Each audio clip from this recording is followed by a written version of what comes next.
మన పరిశుద్ధ సంస్కారాన్ని నియమించెను. దీని యందు తన శరీరమును మనకు ఆహారముగాను తన రక్తము పానముగాను ఆయన గురించున్నాడు. కాబట్టి క్రీస్తు యొక్క మాటలను దృఢముగా నమ్ముచు ఎవడి రొట్టెని తిని ఈ పాత్రలను త్రాగున వాడు క్రీస్తునందును క్రీస్తు వాణి యందును జీవించును. అతడు నిత్యము గలవాడై ఉండును. ఆయన మన అపరాధముల నిమిత్తము అప్పగింపబడి మనము నీతిమంతులుగా తీర్చబడుటకై సిలువ మరణము నుండి లేపబడినను సత్యమును బయలుపరచుచు ఆయన జ్ఞాపకార్థముగా దీనిని ఆచరింపవలను. మరియు మనము దీనిని బట్టి ఆయనకు మిగిలిన హృదయపూర్వకములైన వందనములు చెల్లించుచు మన సిలువనెత్తుకొని ఆయనను వెంబడించి ఆయన మనలను ప్రేమించినట్లు ఆయన ఆజ్ఞ ప్రకారము మనమును ఒకరినొకరు ప్రేమింపవలను. ఎందుకనినా ఈ ఒకే రొట్టె యందు పాలుపుచ్చుకొనుచు ఈ ఒకే పాత్రలోనిది త్రాగుచున్నందున మనమందరము ఒక్క శరీరమై ఉన్నాము. ప్రార్థింతుము. సర్వశక్తి గల దేవా, నీకు అందరి హృదయ రహస్యములు కోరికలు స్పష్టముగా తెలిసే ఉన్నవి. దాచుబడి మరిగి ఉండినది ఏదియూ లేదు. మేము నేను పరిపూర్ణముగా ప్రేమించి నీ పరిశుద్ధ నామమును సరైన రీతిని గణపరుచున్నట్లు మా హృదయ ఆలోచనలను నీ పరిశుద్ధాత్మ వేషం వల్ల పవిత్రపరచుమని నీ కుమారుడును మా ప్రభువునైన యేసుక్రీస్తు ద్వారా నిన్ను వేడుకొనుచున్నాము. ఆమేన్. పాపపు ఒప్పుదల ఒప్పుకునండి. హృదయమును పరిశోధించుడు సర్వశక్తి గల దేవుని సముఖమందు నేను మిమ్మల్ని అడిగినది ఏమనగా, మీరు స్వాభావికంగా పాపులనియు చేయవలసిన మేలు చేయక చేయరాని కీడు చేయొచ్చు, తలంపుల వలనను మాటల వలనను క్రియల వలనను మీ రక్షకుడకు దేవునికి దుఃఖమును కోపమును కలుగజేస్తారనియు అందువలన ఆయన శిక్షావిధికి న్యాయముగా పాత్రులనియు మీరు నిజముగా గ్రహించి దుఃఖించుచు ఒప్పుకొనుచున్నారా? యేసుక్రీస్తు పాపులను రక్షించుటకు ఈ లోకమునకు వచ్చుననియు ఆయన నామమందు విశ్వాసముంచు వారందరికీ పాప పరిహారము కలుగుననియు నిశ్చయముగా నమ్ముచున్నారా? అలాగైతే మీరు సకల పాపం నుండి విముక్తి పొందవలన ఆసక్తితో కోరుచు క్రీస్తు నిమిత్తము మీ పాపలను క్షమించి సమస్త దుర్నీతి నుండి మిమ్మల్ని పవిత్రపరచుట పరలోకమందున్న మీ తండ్రి యొక్క దయగల చిత్తమని మీరు రూఢిగా నమ్ముచున్నారా? ఇంతటి నుండి పరిశుద్ధాత్మకు విధేయులై సమస్త పాపమును ద్వేషించి విడిచిపెట్టి దేవుని సన్నిధి ఉండినట్లుగా జీవించుచు హృదయమునందును ప్రవర్తనయందును పవిత్రముగా నుండుటకు దినదినము ప్రయత్నింపవలెన నిశ్చయించుకొనుచున్నారా? మన వినయముగా మోకరించి దేవుని ఎదుట మన పాపములను ఒప్పుకొని మన ప్రభువైన యేసుక్రీస్తు పేరట క్షమాపణ దయచేయమని ఆయనను వేడుకొందాము. నా వెంబడి మీరు అందరూ కూడా చెప్పండి. ఓ దేవా, మా పరలోకపు తండ్రి, నేను నీకు విరోధముగా అనేక విధములైన ఘోర పాపములు చేసి ఉన్నాను. నా పాపమును నేను సంపూర్ణముగా గ్రహించలేను, కానీ నీకంతయు స్పష్టముగా తెలిసే ఉన్నది. నా బాహ్య జీవితంలోను ఆంతరంగిక జీవితంలోను లెక్కలేని ఘోర పాపములు చేసి ఉన్నానని నీ ఎదుట ఒప్పుకొనుచున్నాను. మరియు నేను పశ్చాత్తాపడుచు నా దోషముల గురించి మనస్ఫూర్తిగా దుఃఖించుచు నీ మితిలేని కృపను బట్టి నన్ను కరుణించి నీ కుమారుడును మా ప్రభువునైన యేసుక్రీస్తు నిమిత్తమున నా పాపములను మన్నించి కృపతో నా బలహీనతలను తొలగింపమని నిన్ను వేడుకొనుచున్నాను. ఆమేన్. పరలోకమందున్న మన తండ్రి అయిన సర్వశక్తి గల దేవుడు మన యందు కనికరం ఉంచి తన ప్రియకుమారుడును మన ప్రభువైన యేసుక్రీస్తు యొక్క శ్రమ మరణ పునరుద్ధానముల వలన మన పాపములను క్షమించుచున్నాడు. మరియు క్రీస్తు ప్రభువుని సంఘము యొక్క కాపరినైన నేను ఆయన ఇచ్చిన అధికారమును బట్టి మీలో నిజముగా పశ్చాత్తాపడి ఆయన యందు విశ్వాసముంచు వారందరి పాపములు సంపూర్ణముగా క్షమింపబడి ఉన్నవని తండ్రి యొక్కయు కుమారుని యొక్కయు పరిశుద్ధాత్మ యొక్కయు నామమున ప్రకటించుచున్నాను. అయితే ఆ అధికారమును బట్టి పశ్చాత్తాపము లేని అవిశ్వాసులకు నేను తెలియజేయనిదేమనగా, అట్టివారు పశ్చాత్తాపము లేని స్థితిలో నున్నంత కాలము దేవుడు వారి పాపములను క్షమింపడు. మరియు కృపాదినము అంతము కాకముందు తమ దుర్మార్గముల నుండి మలుకొనకయు నిజ పశ్చాత్తాపము లేకయు క్రీస్తునందు విశ్వాసముంచకయు నున్న ఎడల దేవుడు నిశ్చయముగా వారి దోషములను వారి మీదకి రప్పించును.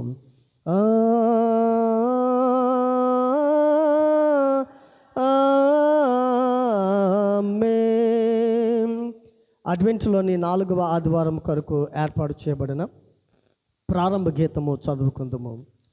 అంతరిక్షమా మహావర్షము వర్షించుము, ఆకాశ మండలము నీతిని కురిపించునుగాక, భూమి నెరియులు విడిచి రక్షణ ఫలించుగాక, ఆకాశములు దేవుని మహిమను వివరించుచున్నవి, అంతరిక్షము ఆయన చేతి పనిని ప్రచురపరచుచున్నది. తండ్రికి కుమారునికి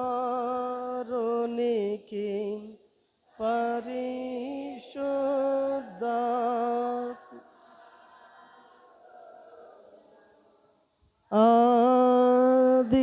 ఆదియందు ఇప్పుడు ఎల్లప్పుడు యుగయుగము లాందుండునట్లు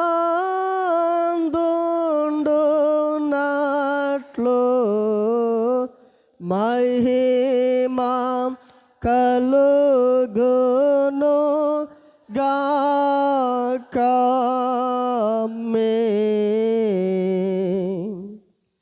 ప్రభువా మమ్మును కనికరింపుము.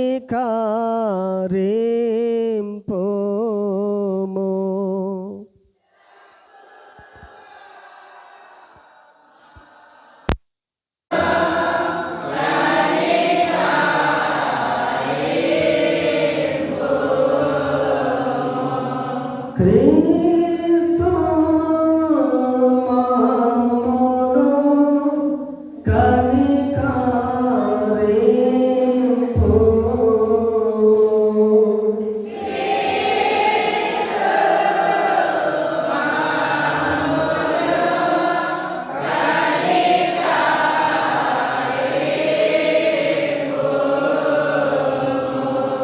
ప్రభువా మమ్మును కనికరింపుము.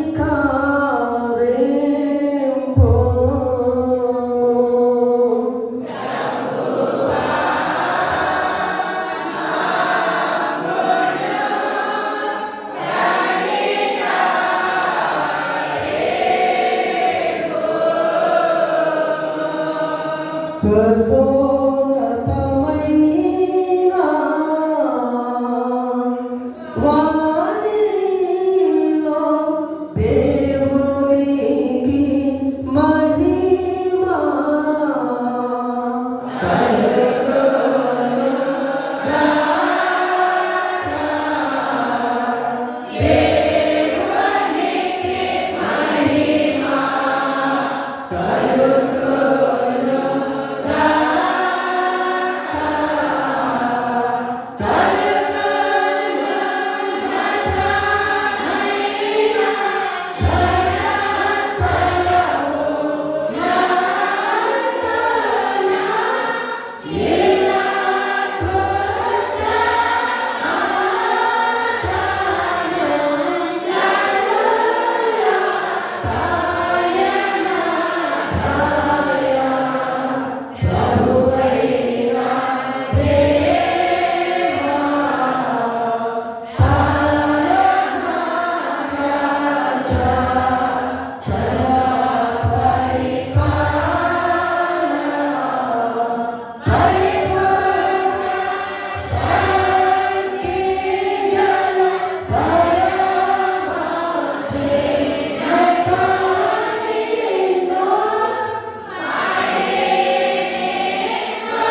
వసికాపోవం యేసు రక్షక వసిగా జనకుని కుడి వైపున కూర్చుండు యేసు మం ప్రార్థన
ప్రార్థించుము.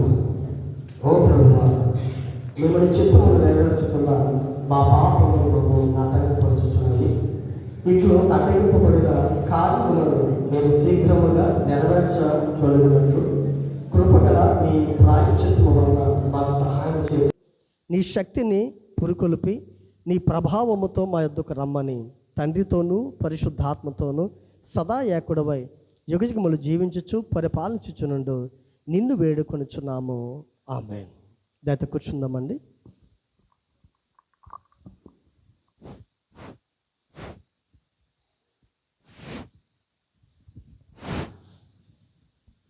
యెషయా గ్రంథము 40వ అధ్యాయము ఈ విధంగా వ్రాయబడి ఉన్నది. మీ దేవుడు సెలవిచ్చిన మాట ఏదనగా, నా జనులను ఓదార్చుడి, యెరూషలేముతో ప్రేమగా మాట్లాడుడి. ఆమె యుద్ధకాలము సమాప్తమయ్యెను, ఆమె దోషరుణము తీర్చబడెను. యెహోవా చేతి వలన ఆమె తన సమస్తము పాపముల నిమిత్తము రెండింతలు పొందెనను సమాచారము ఆమెకు ప్రకటించుడి. ఆలకించుడి. అడవిలో ఒకడు ప్రకటించుచున్నాడు, ఎట్లనగా అరణ్యములో యెహోవాకు మార్గము సిద్ధపరచుడి. ఎడారిలో మా దేవుని రాజ్యము సరళము చేయుడి. ప్రతి లోయను ఎత్తు చేయవలెను, ప్రతి పర్వతమును ప్రతి కొండను అణచవలెను. వంకరవి చక్కగాను కొరకైనవి సమూహముగాను ఉండవలెను. యెహోవా మహిమ బయలుపరచబడును. ఒకడును తప్పకుండా సర్వశరీరులు దాన్ని చూచెదరు. ఎలాగున జరుగునని యెహోవా సెలవిచ్చి ఉన్నాడు. ఆలకించుడి, ప్రకటించమని ఒకడు ఆజ్ఞ ఇచ్చుచున్నాడు. నేనేమి ప్రకటించుతున్నానని మరి ఎక్కడనుచున్నాడు. సర్వశరీరులు గడ్డి అయి ఉన్నారు, వారి అందమంతియు అడవి పువ్వులే ఉన్నది. యెహోవా తన శ్వాసము దాని మీద ఊదగా గడ్డి ఎండును, పువ్వు వాడును. నిశ్చయముగా జనులు గడ్డి వంటి వారే. గడ్డి ఎండిపోవును, దాని పువ్వు పాడిపోవును. మన దేవుని వాక్యము నిత్యము నిల్చును. సియోను. ఇంతటితో ఈ వాక్య పర్యాలు. ఇంత పావన మార్చుడదేవా, పావన మార్చ దేవా, మమ్మును కనికరింపుము.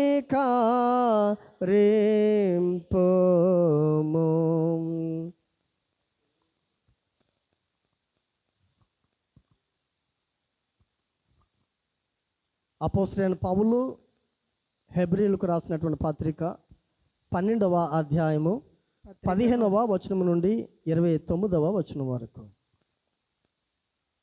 అపోస్తలు రాసిన పత్రిక పాఠం హెబ్రీయులకు రాసిన 12వ అధ్యాయం 15 నుండి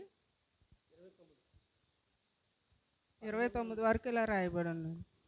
మీలో ఎవడైనను దేవుని కృపను పొందకుండా తప్పిపోయినేమో అనియు సేదైన ఏరు ఏదైనా మొలిసి కలవరపరచుట వలన అనేకులు అపమిత్రులై పోవుదురేమో అనియు ఒక పూట కూటి కొరకు తన జ్యేష్ఠత్వము హక్కును అమ్మివేసిన యేసోబు వంటి భ్రష్టుడైనను వ్యభిచారి అయినను ఉండనేమో అనియు జాగ్రత్తగా చూసుకునేది. ఏసావు ఆ తరువాత ఆశీర్వాదం పొందగోరి కన్నీళ్లు విడుచుచు దాని కొసరము శ్రద్ధతో వెతికినాను. మారు మనసు అవకాశము దొరకక విసర్జింపబడినేనని మీరెరుగుదురు. సృష్టించి తెలుసుకొనదగినట్టు మండుచున్నట్టు కొండకును అగ్నికిని కారు మేఘములకును గాఢంధకారమునకును తుఫానుకును బూరధ్వనికిని మాటల ధ్వనికిని మీరు వచ్చి ఉండలేదు. ఒక జంతువైనను ఆ కొండను తాకిన ఎడల రాళ్లతో కొట్టబడవలెనని ఆజ్ఞాపించిన మాటలు వారు తాళలేక ఆ ధ్వని వినవారు మరి ఏ మాటయు తమతో చెప్పవలదని బతిమాలుకునిరి. మరియు ఆ దర్శనం ఎంతో భయంకరముగా ఉన్నదని మోషే నేను మిక్కిలి భయపడి వణుకుచున్నానెను. ఇప్పుడైతే సియోనును కొండకును జీవము గల దేవుని పట్టణమునకును అనగా పరలోకపు యెరూషలేమునకును వేవేల కొలది దేవత దూతల యొద్దను పరలోకమందు రాయబడి ఉన్నది. జ్యేష్ఠులు సంఘమునకును వారి మహోత్సవమునకును అందరి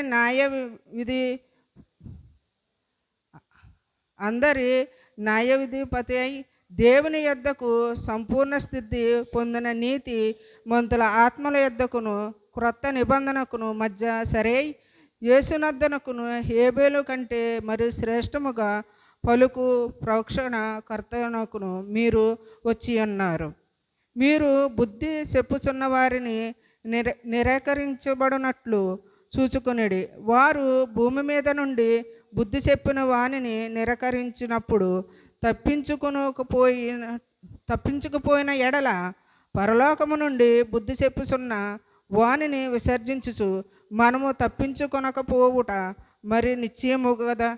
అప్పుడు ఆయన శబ్దము భూమిని సలింపచేసాను. కానీ ఇప్పుడు నేను ఇంకొకసారి భూమిని మాత్రమే కాక ఆకాశమును కూడా కంపింపచేతును అని మాట ఇచ్చిచున్నాడు.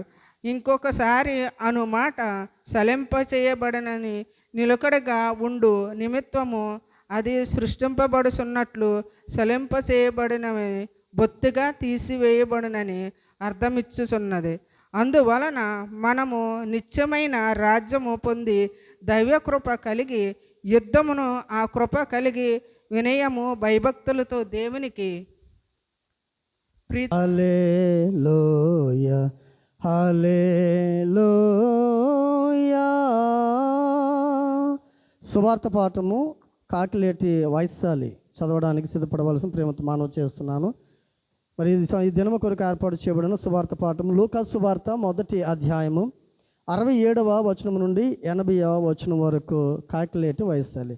ఓ ప్రభువా నీకు మహిమ కలుగునుగాక.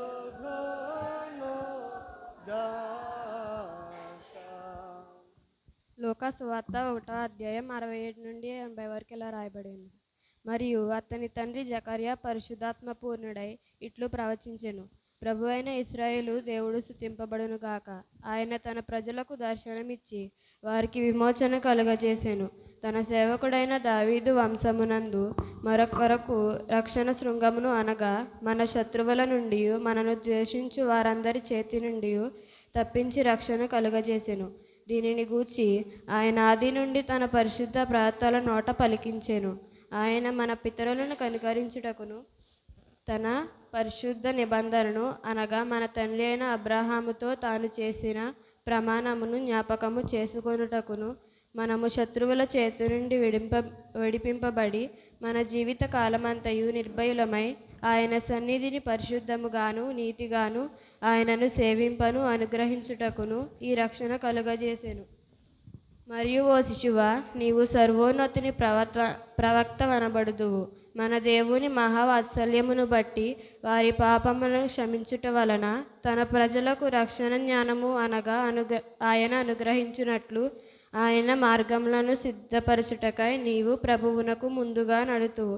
మన పాదములను సమాధాన మార్గములోనికి నడిపించునట్లు చీకటిలోను మరణఛాయలోను కూర్చుండు వారికి వెలుగునిచ్చుటకై ఆ మహావాత్సల్యమును బట్టి పైనుండి ఆయన రక్షణ అరుణోదయ దర్శనం అనుగ్రహించెను.